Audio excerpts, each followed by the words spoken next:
Dans cette vidéo, je vais te montrer comment on résout graphiquement des inéquations. Donc si tu veux revoir la vidéo sur la résolution graphique d'équations avant cette vidéo, ça peut être utile.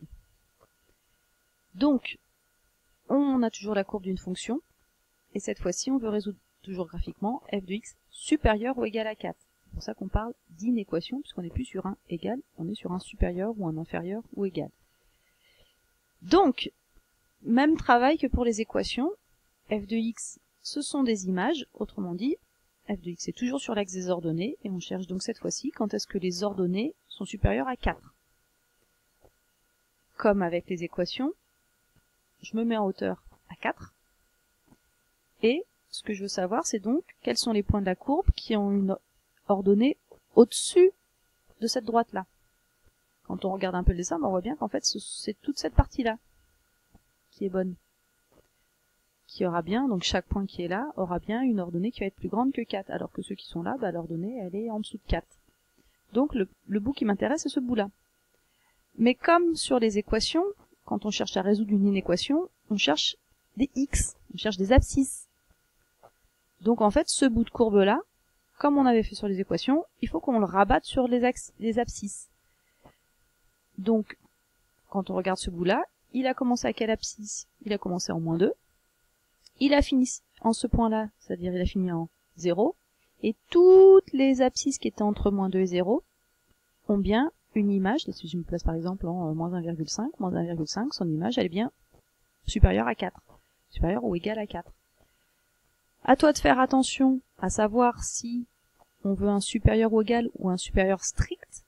Supérieur strict, ça voudrait dire que en fait les points qui sont là, en -2 et en 0, on les prendra pas. Bon là, comme c'est un supérieur ou égal, tous les points qui sont sur la droite bleue fonctionnent, vont être dans ma solution. Donc ici, en fait, toutes les solutions, ça va être tous les nombres qui vont être entre -2 et 0. Voilà mes solutions. Au niveau de la notation, ça on sait déjà l'écrire. On dit donc que f de x est supérieur à 4 sur l'intervalle -2, 0.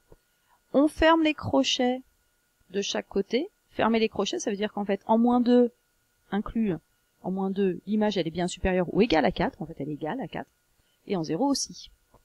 Voilà pour ce premier exemple. Deuxième exemple. On veut résoudre graphiquement cette fois-ci f de x strictement supérieur à 0. J'ai déjà tracé la droite où les ordonnées sont à 0. Et ce qu'on veut savoir donc, c'est quand les ordonnées sont au-dessus de 0, donc au-dessus de cette droite-là. Donc le bout de courbe qui m'intéresse, c'est ce bout-là. Toc.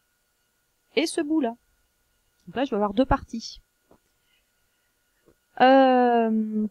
Ce que je disais tout à l'heure, à savoir si en fait ce point-là, en 2 et le point en 6, est-ce qu'on les prend dans notre ensemble solution? C'est là qu'on regarde le signe de l'inégalité, le signe de l'inéquation, là, et le sens, pardon, et on regarde donc si c'est un supérieur strict ou un supérieur ou égal. Là, c'est un strict, donc on ne veut pas les points qui sont à 0. Donc le 2 et le 6, il faudra l'enlever de notre ensemble solution. Comment est-ce qu'on va écrire l'ensemble solution? On voit bien en fait que il va donc commencer à -3, -2, -1, 0, jusque 2, qu'on ne prendra pas. Toute cette partie-là marche pas. Ça reprendra à 6, qu'on exclura, jusqu'à 7, qu'on inclura, puisque l'image elle est bien plus grande que 0, strictement plus grande que 0 en 7, et 2. Donc au niveau de la notation, on parlera de deux intervalles là, l'intervalle -3 inclus, 2 exclus, qui était cet intervalle-là. Le premier, là c'était inclus, là c'était exclu. Le deuxième intervalle, 6, 7, le 6 était exclu, puisqu'on ne voulait pas que ce soit égal à 0, l'ordonnée 7 inclus, l'ordonnée elle est bien strictement supérieure à 0, c'est ce qu'on voulait. Et entre les deux, on rajoute le symbole union, qu'on a déjà vu avec les intervalles.